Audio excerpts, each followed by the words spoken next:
तो बच्चों इस चैप्टर में हम लोग पढ़ने जा रहे हैं class 8 science chapter the cell its structure and function. बच्चों हमारा बॉडी किन चीजों से बना है इस चैप्टर में हम लोग देखेंगे। तो बच्चों सबसे पहले आप मुझे ये बताइए कि जो हमारा घर होता है वो घर किससे बना हुआ है? रूम से। रूम फिर किससे बना हुआ है? वॉल्स से। वॉल्स किससे बना हुआ? ब्रिक्स से। तो हम ऐसा कह सकते हैं बच्चों, ब्रिक्स से फिर कोई छोटा चीज नहीं होता है, तो हम ऐसा कह सकते हैं बच्चों कि हमारा जो घर है वो ब्रिक्स से बना होता है। यानी ब्रिक्स क्या है इस घर के लिए? सबसे स्मॉलेस्ट यूनिट है ना। हम लिख सकते हैं बच्चों smallest unit of house is bricks. अब बच्चों अब हम क्या करते हैं, यहां पर ह्यूमन बॉडी अब लेते हैं। ह्यूमन बॉडी किसके जगह पर?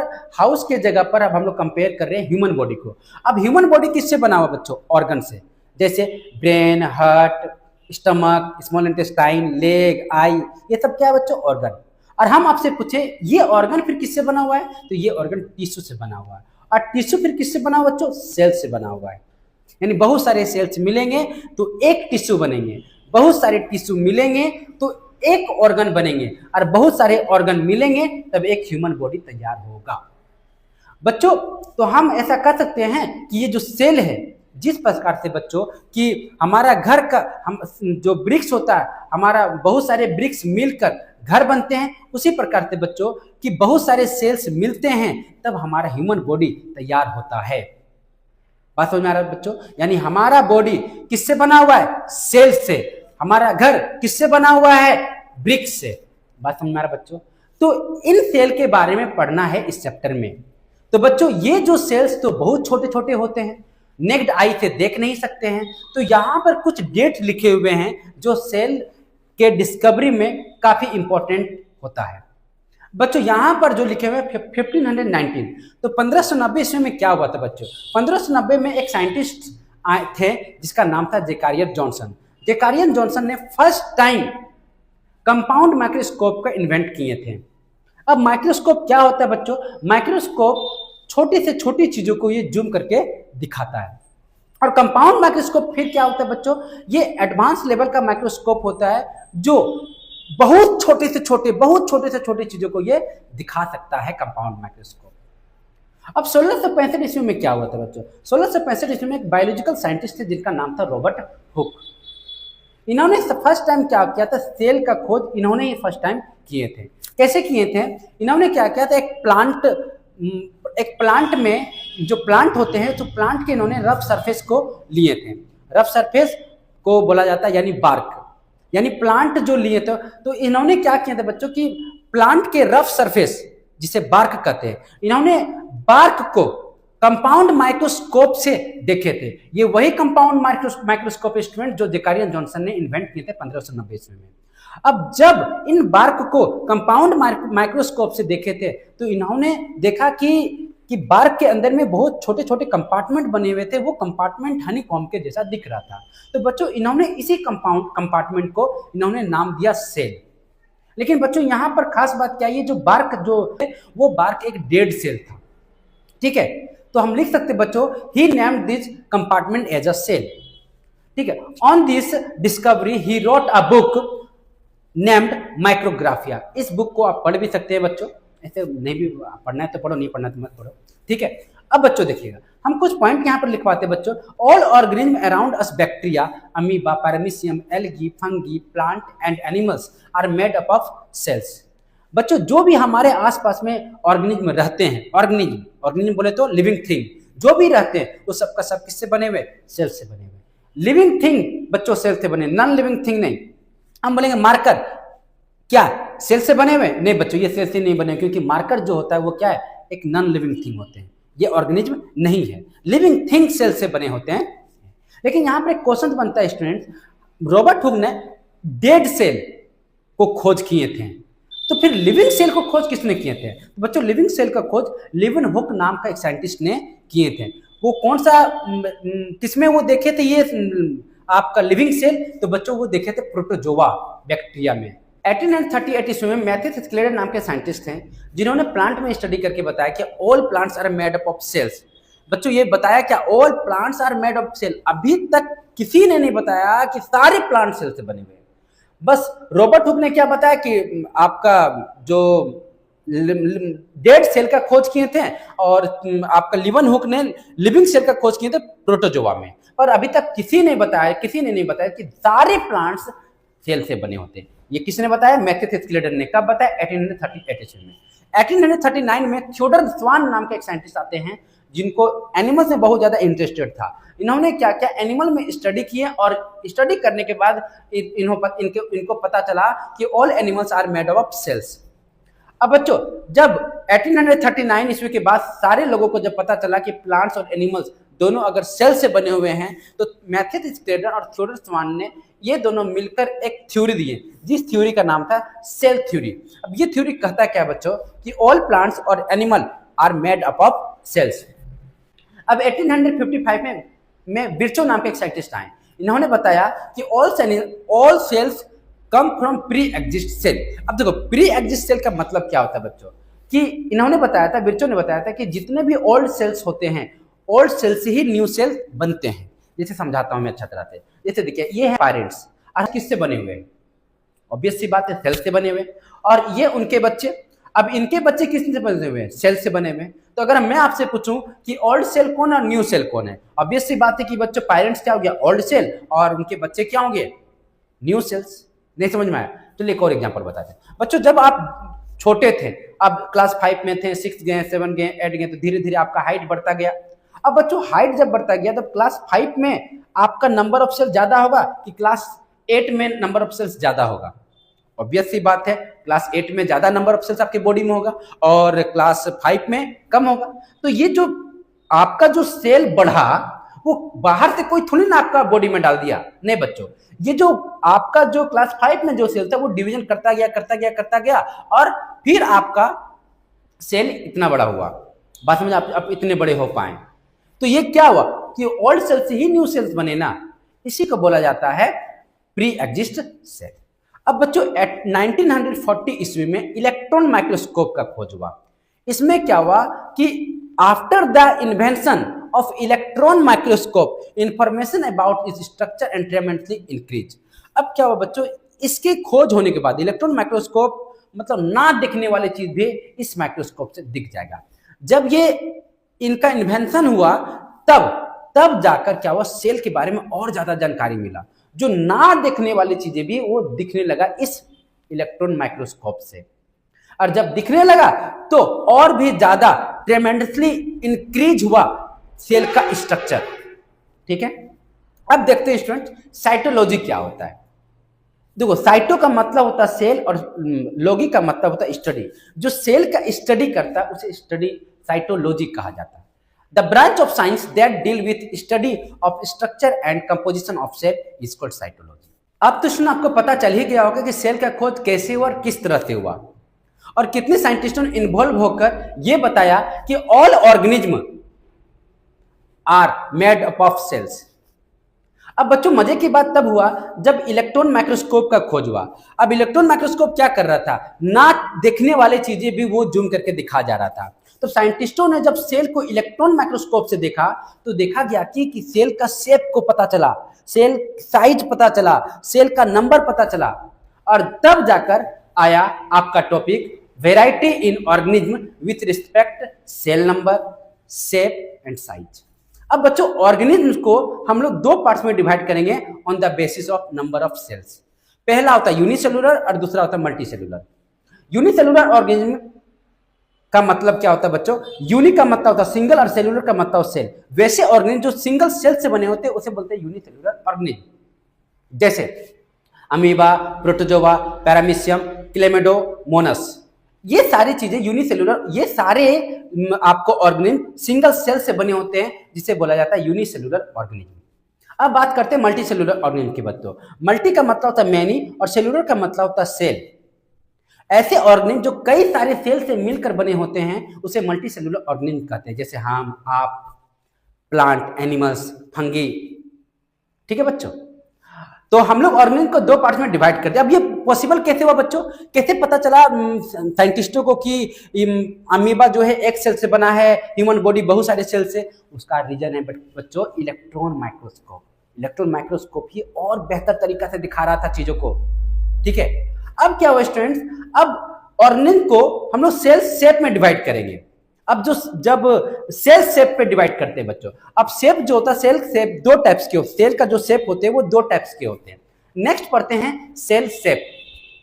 अब बच्चों सेल का जो शेप होता है एक इरेगुलर शेप का होता है और एक फिक्स शेप का होता है। इरेगुलर शेप का मतलब जो वैसा सेल जो अपना शेप को चेंज कर सकता है, जैसे amoeba, WBC, white blood cell जिसे कहा जाता है। और फिक्स शेप जो होते हैं वो है RBC, nerve cell, smooth muscles, bone cells, eggs, fat cells, ये सभी को बच्चों फिक्स सेल है। अब साइंटिस्टों को कैसे पता चला ये फिक्स है और ये इरेगुलर है? इसका कारण बच्चों कौन था बताओ? हाँ, इलेक्ट्रॉन माइक्रोस्कोप से पता चला, क्योंकि अमीबा का जो सेल था ना, वो सिंगल सेल अमीबा ना, तो वो अपना शेप को हमेशा चेंज करता जा रहा था, लेकिन RBC रेड ब्लड सेल जो था वो अपना शेप को चेंज नहीं कर रहा था।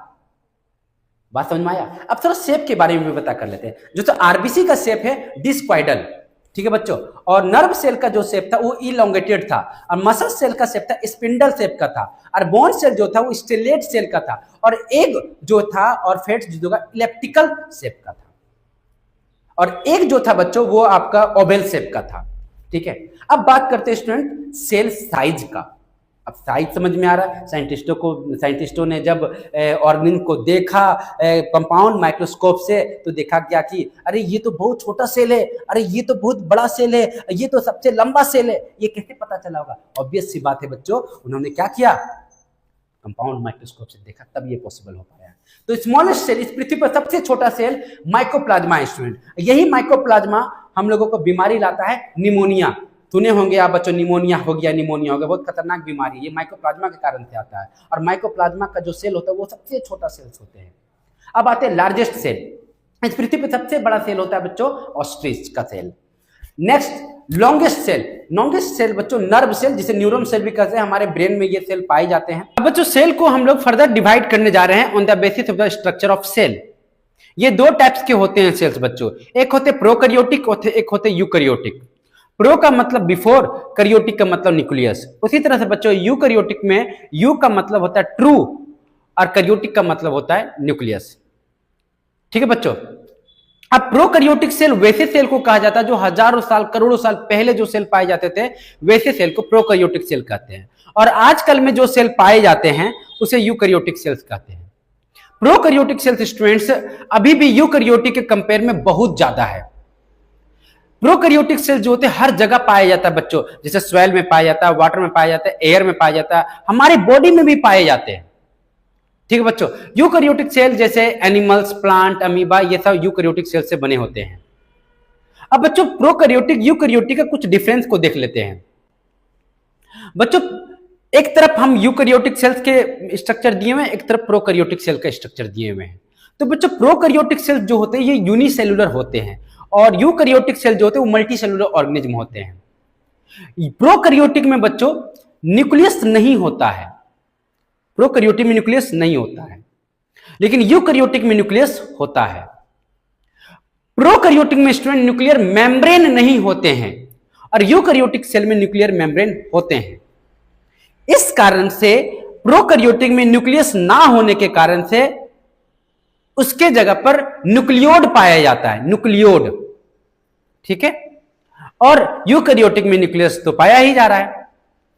अब बच्चों प्रोकैरियोटिक सेल में सेल ऑर्गेनल्स नहीं होते हैं, जैसे आपका mitochondria, Golgi apparatus, endoplasmic reticulum, plastid, ये सब ऑर्गेनल्स प्रोकैरियोटिक सेल्स में नहीं होते हैं। पर यूकैरियोटिक सेल्स में ऑर्गेनल्स होते हैं, जैसे माइटोकॉन्ड्रिया, आपका प्लेस्टिड, एंडोप्लाज्मिक रेटिकुलम, राइबोसोम, लाइसोसोम, ये सब होते हैं।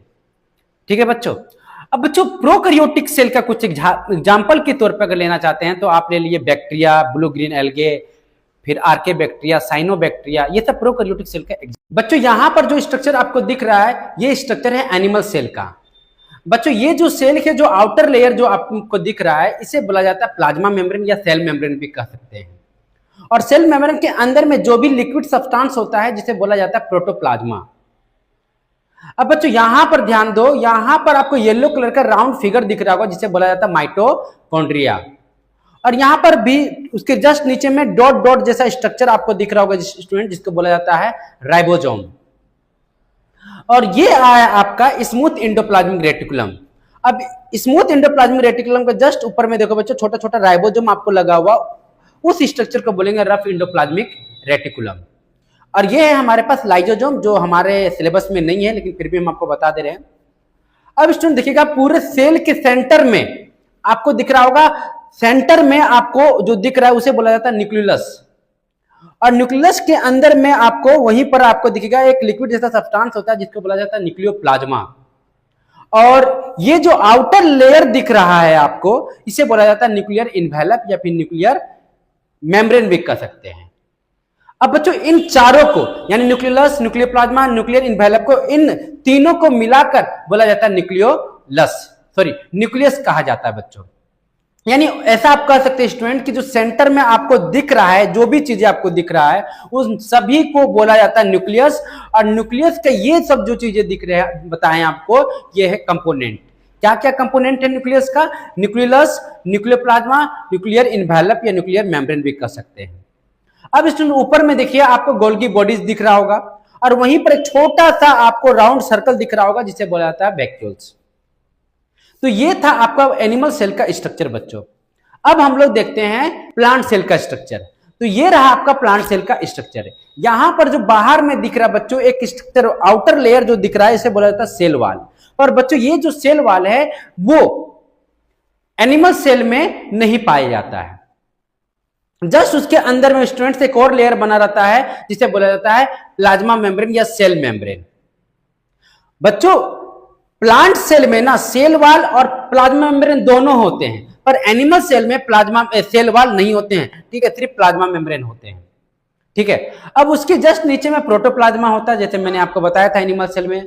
अब बच्चों वहां पर देखो ग्रीन ग्रीन कलर का आपको एक स्ट्रक्चर दिख रहा हो जिसे बोला जाता है क्लोरोप्लास्ट। अब देखिए बच्चों यहां पर जो प्लांट सेल के जो सेंटर में एक बड़ा सा राउंड जैसा स्ट्रक्चर दिख रहा है बच्चों, जिसे बोला जाता है वैक्यूल्स, और उसके नीचे में है माइटोकॉन्ड्रिया। उसी तरह से बच्चों यहां पर भी आपको न्यूक्लियस दिख रहा होगा, न्यूक्लियर इन्वेलप दिख रहा होगा, न्यूक्लियोप्लाज्मा दिख रहा होगा। इन चारों को मिलाकर क्या बोलते हैं स्टूडेंट्स? न्यूक्लियस। अब न्यूक्लियस के जस्ट ऊपर में बच्चों आपको रफ एंडोप्लाज्मिक रेटिकुलम दिख रहा होगा, स्मूथ एंडोप्लाज्मिक रेटिकुलम दिख रहा होगा और एंडोप्लाज्मिक रेटिकुलम दिख रहा होगा, जैसे कि मैंने आपको एनिमल सेल में बताए थे। और जस्ट इसके ऊपर में आपको राइबोसोम भी दिख रहा होगा।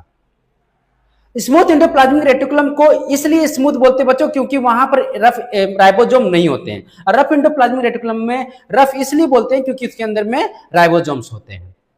तो बच्चों यहां पर जो भी स्ट्रक्चर आपको अगर समझ में नहीं आ रहा होगा तो हम सब का सब हम आगे जिक्र करने जा रहे हैं अच्छे तरह से, वन बाय वन करके। अब स्टूडेंट हम लोग देखते हैं कि हमारा जो सेल होता है वो किससे बना होता है।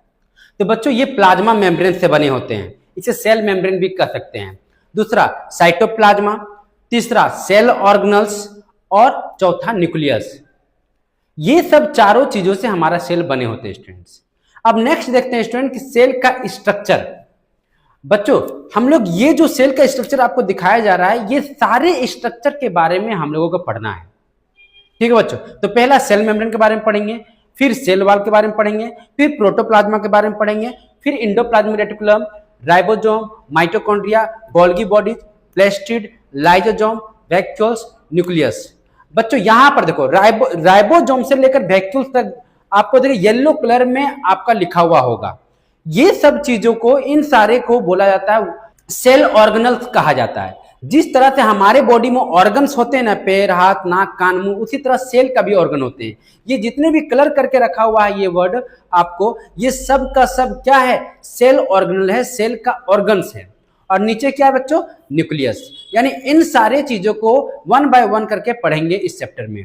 तो चलिए स्टूडेंट, तो पहला स्टार्ट करते हैं सेल मेम्ब्रेन, जिसे प्लाज्मा मेम्ब्रेन भी कहते हैं।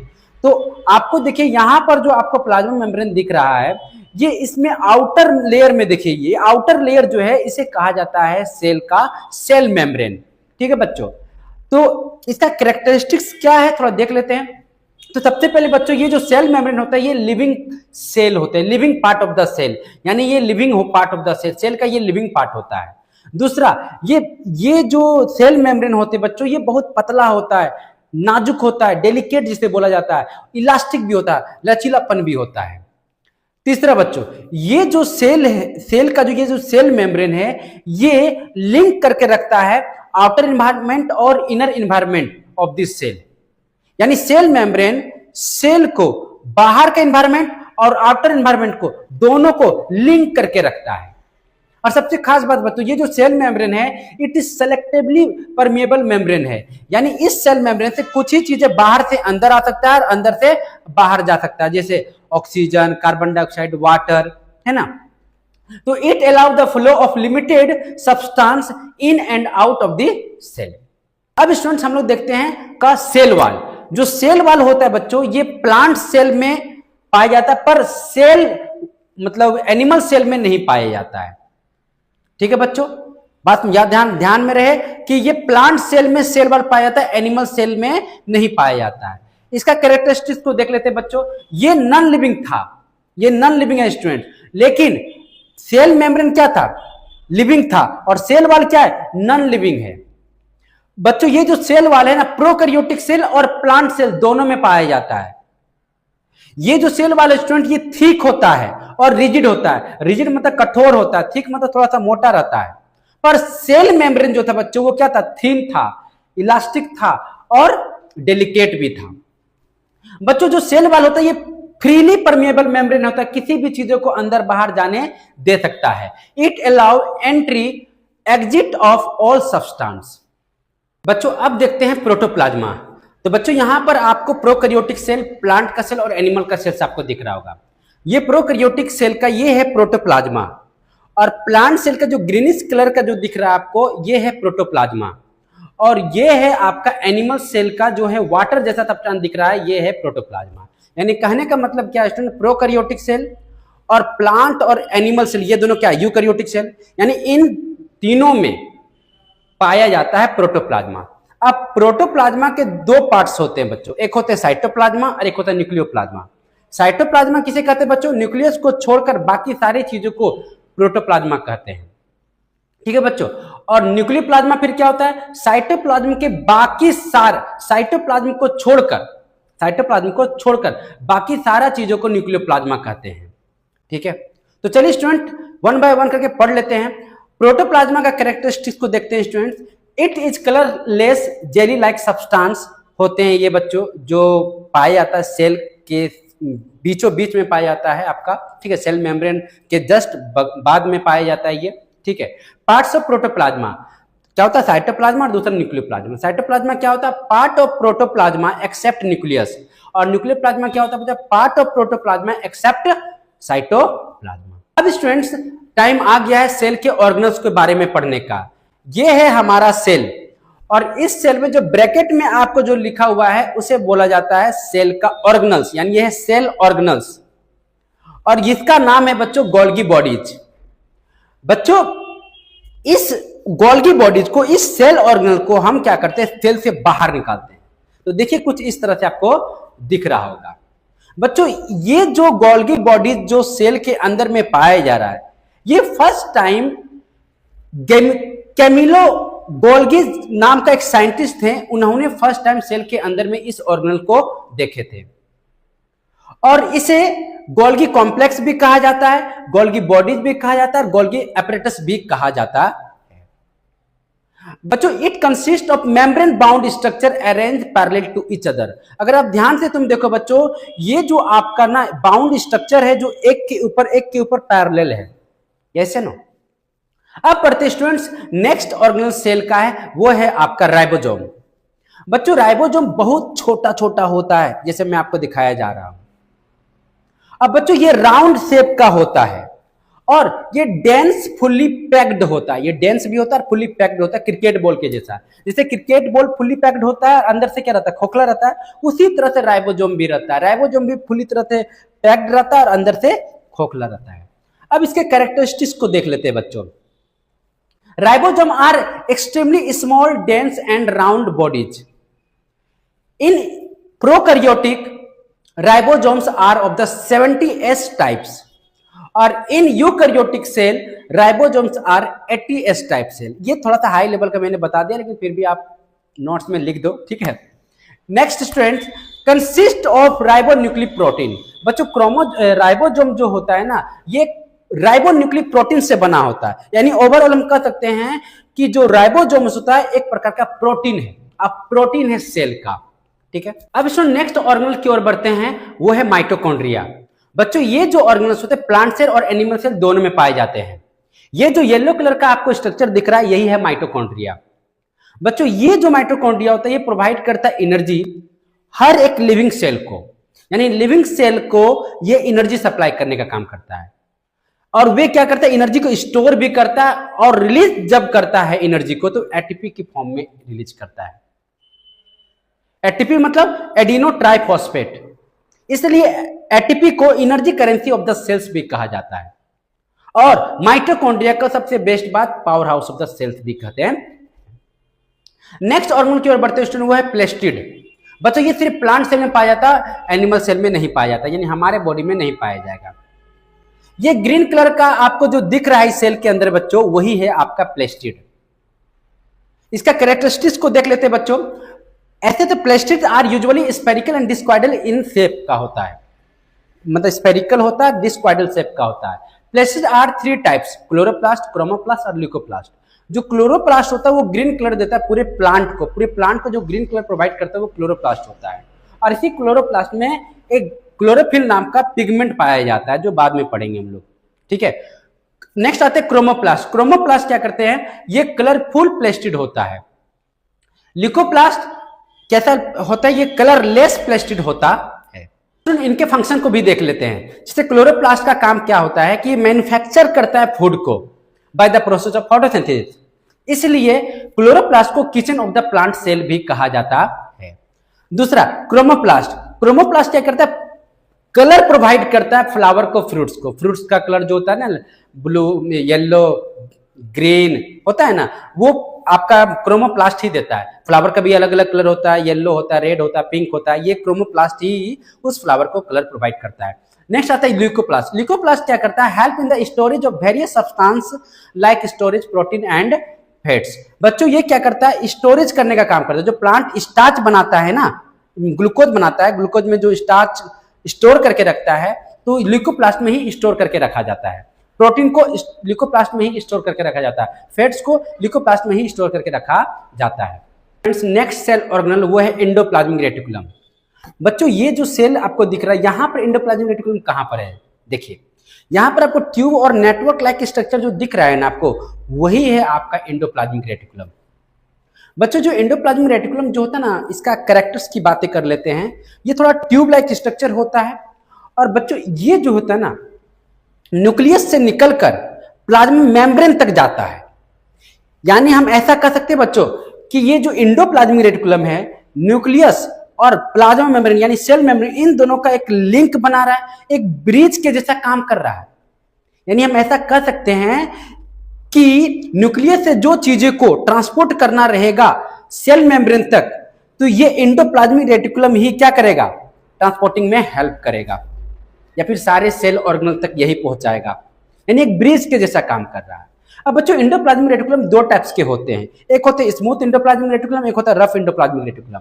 स्मूथ एंडोप्लाज्मिक रेटिकुलम में अब्सेंट रहता है आपका राइबोसोम और रफ एंडोप्लाज्मिक रेटिकुलम में प्रेजेंट रहता है राइबोसोम। अब इसके कैरेक्टरिस्टिक्स के विषय में बात कर लेते हैं। Endoplasmic reticulum is a network of tube like structure from nuclear membrane to plasma membrane. Next student, some part of endoplasmic reticulum connected to the nuclear membrane and some connected to the plasma membrane. यानी कहने का मतलब कुछ हिस्सा जो रहता है connect रहता है न्यूक्लियर मेम्ब्रेन से और कुछ हिस्सा जो कनेक्ट रहता है प्लाज्मा मेम्ब्रेन से, ठीक है। ये 2 टाइप्स के होते हैं, रफ एंडोप्लाज्मिक रेटिकुलम जिसमें ribosomes are present on the surface, दूसरा smooth endoplasmic reticulum ribosomes are absent on the surface, ठीक है। अब इसकी फंक्शन की बातें कर लेते हैं। It gives internal support to the cell, यानी ये इंटरनल सपोर्ट देता है, अंदरूनी सपोर्ट देता है एंडोप्लाज्मिक रेटिकुलम सेल को। दूसरा, it helps in transport of various substance from nuclear membrane to the plasma membrane. मैंने बताया था कि ये ट्रांसपोर्ट करता है कई सारी चीजें, न्यूक्लियस से प्लाज्मा मेम्ब्रेन, फिर प्लाज्मा मेम्ब्रेन से न्यूक्लियस, ठीक है बच्चों। अब स्टूडेंट रफ एंडोप्लाज्मिक रेटिकुलम क्या करता है, तो ये synthesis and the transport of the protein. ये क्या करता है रफ एंडोप्लाज्मिक रेटिकुलम, ये प्रोटीन को बनाता है और ट्रांसपोर्ट भी करता है प्रोटीन को। स्मूथ एंडोप्लाज्मिक रेटिकुलम क्या करता है, ये लिपिड्स को बनाता है, यानी तेल को बनाता है, ऑयल को बनाता है, फैट्स को बनाता है, इसका मतलब ये होता है, बनाता है, ट्रांसपोर्ट भी करता है स्मूथ एंडोप्लाज्मिक रेटिकुलम। नेक्स्ट बच्चों, it helps in the membrane biogenesis, यह मदद करता है बच्चों, बायोजेनेसिस का मतलब बच्चों the formation of plasma membrane, यानी प्लाज्मा मेम्ब्रेन को यही बनाता है endoplasmic reticulum. Next also help in the formation of Golgi bodies, Golgi bodies को भी यही बनाता है आपका endoplasmic reticulum. Students, next and last cell organelle of this cell that is vacuole. बच्चों वैक्यूल जो होता है वो प्लांट सेल और एनिमल सेल दोनों में पाए जाते हैं। प्लांट सेल में लार्ज होता है, बड़ा साइज का होता है, परमानेंट होता है, और बड़ा साइज होने के कारण से जो प्लांट सेल का जो न्यूक्लियस होता है वो सेंटर में ना रहकर किनारे आ जाता है, क्योंकि वैक्यूल्स बड़ा साइज का होता है, इस कारण से तब किनारे आ जाता है न्यूक्लियस भी और उनके कंपोनेंट भी, जैसे plasma membrane, nucleus, cell, plasma membrane और ऑर्गेनल्स, इन सारी चीजें क्या करते हैं, वैक्यूल्स के कारण से ये सब किनारे किनारे आ जाता है। ठीक है, अब आते हैं एनिमल सेल में। एनिमल सेल में वैक्यूल्स छोटे होते हैं या फिर टेम्पोररी होते हैं, हो भी सकते हैं वैक्यूल्स या फिर नहीं भी हो सकते हैं। बच्चों जो प्लांट सेल में 90% वॉल्यूम को कवर करके रखते हैं, यानी कहने का मतलब बच्चों मान लीजिए पूरा सेल है, सेल में 90% वैक्यूल ही रहता है, 10% ही पूरा cell organelles, plasma membrane, nucleus, इस सब मिला के 10% रहता है, 90% क्या रहेगा हमारा, वैक्यूल्स रहेगा।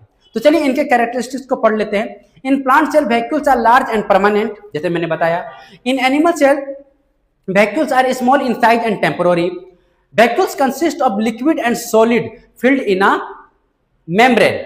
बच्चों ये जो आपका वैक्यूल्स प्लांट सेल में जो रहते हैं वैक्यूल्स, ये हो सकता है कि आपका लिक्विड फॉर्म में भी पाया जा सकता है या फिर सॉलिड फॉर्म में भी पाया जा सकता है।